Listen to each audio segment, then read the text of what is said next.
நண்பர்களே, கிமு சுமார் 2950 வாக்கில் பைபிளின் கூஷ் மற்றும் அவரது மக்கள் இந்தியாவை ஆக்கிரமித்த போது பரத மகாராஜா என்று அழைக்கப்படும் பைபிளின் சேம் அரியணையில் வீற்றிருந்தார். அவர் ஒரு ஆரிய பிராமணர். அவர்தான் ஹரிச்சந்திரரும் கூட. குஷின் இனத்தவரான விஸ்வாமித்திரர் அவரது குடும்பத்தையும் ராஜ்யத்தையும் சீர்குலையச் செய்தார். இந்த தருணத்தில் குஷின் மக்கள் ஷேமின் நேரடி சந்ததியினரான பிராமணர்களை அடிமைப்படுத்தினர். இந்நிலையில் பிராமணர்கள் தங்கள் ஆக்கிரமிப்பாளர்களின் கீழ் அவர்களது அரசவையில் அமைச்சர்களாகவும் அவர்களது மத அமைப்பில் பூஜாரிகளாகவும் பணிபுரியத் தொடங்கினர். இருப்பினும் அவர்களின் முதுகுக்கு பின்னால் அவர்களை சண்டாளர்கள் என்று அழைத்தனர். சண்டு என்றால் பூச்செண்டு வடமொழியில், சண்டாளா என்றால் பூச்செண்டு தலையன் என்று அவர்களின் தோற்றத்தை கேலி செய்வதாகும். அவர்கள் இந்திய சண்டாளர்களையும் பின்வருமாறு வகைப்படுத்தினர். அதன் பிரகாரம் ஒரு சூத்திர தந்தை பிராமண பெண்ணுடன் கலக்கும் போது பிறக்கும் குழந்தை சண்டாளன் என்று அழைக்கப்படும். அதுபோல ஒரு பிராமண தந்தைக்கும் சூத்திர தாய்க்கும் பிறக்கும் ஒரு குழந்தையை என்னவென்று அழைப்பது? அந்த குழந்தை நிஷாதா என்று அழைக்கப்படும். மேலும் ஆக்கிரமிப்பாளர்களான குஷின் மக்களிடையே நாம் முன்பு கண்ட விஸ்வாமித்திரர் தன்னை கௌசிகர் என்று அழைத்து கொண்டார். அதாவது தான் குஷின் வழித்தோன்றல் என்ற அர்த்தம். இருப்பினும் பிராமணர்கள் தங்கள் மத நூல்களில் அவர் அமாவாசை வம்சத்தை சார்ந்தவர் என்று எழுதி வைத்தனர். காரணம், அவர் கருப்பர் என்பதால் தான். இதுதான் பண்டை கால ரேசிசம் நண்பர்களே. சில வேளைகளில் அவர்கள் நோவா போன்றவர்களையும் கேலி செய்தனர். சத்தியவரதர் என்பவர் திருசங்கு, அதாவது நோவா. மீண்டும் அவர்தான் மனுவும் கூட.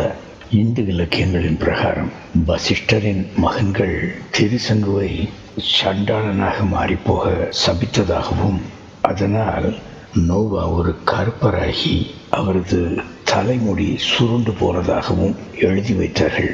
மீண்டும் இது ஒரு இனச்சார்பான வர்ணனை. அதே முறையில் அவர்கள் தங்கள் ஆக்கிரமிப்பாளர்களையும் சூத்திரர்கள் என்று அழைத்திருக்கலாம் என்று நான் நம்புகிறேன். ஏன் தெரியுமா?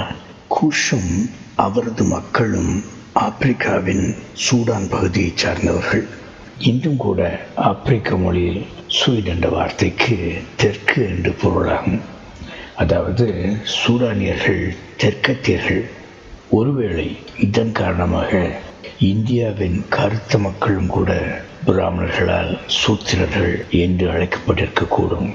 ஏனெனில் இந்த சூத்திரர்கள் தங்கள் ஆப்பிரிக்க படையெடுப்பாளர்களின் கலப்பு சந்ததியினர் என்பதால்.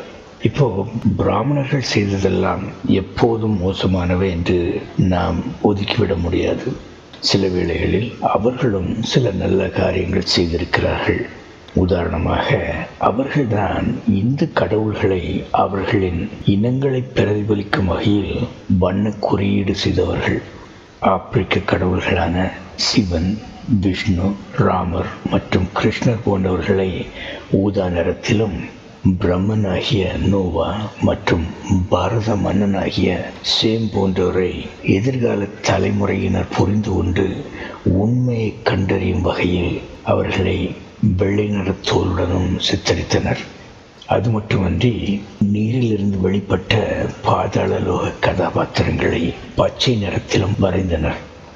இவை அனைத்தும் இல்லாவிட்டால் இன்று நான் உங்களிடம் கூறும் கதைகளை என்னால் கூற முடியாத நண்பர்களே. மேலும் இந்த பிராமணர்கள் இந்திய இலக்கியங்களின் எழுத்தாளர்களாகவும் காவலர்களாகவும் உள்ளனர். மேலும் எருசலேம் மற்றும் பாபிலோனிலும் உள்ள அவர்களின் சகாக்கள் தங்கள் எழுத்துக்கள் மூலம் தங்கள் மக்களை கட்டுப்படுத்தியது போல இந்திய மண்ணிலும் தங்கள் சமூகத்திற்கு பயனளிக்கும் வகையில் தங்கள் பதவியையும் அந்தஸ்தையும் முழுமையாக பயன்படுத்தி கொண்டுள்ளனர் என்பது தெளிவு. இதை பற்றி நான் மற்றொரு வீடியோவில் பேசலாம் என்று நினைக்கிறேன். சரி நண்பர்களே, எனது இந்த வீடியோவை பார்த்ததற்கு மிக்க நன்றி. மீண்டும் சந்திப்போம். வணக்கம்.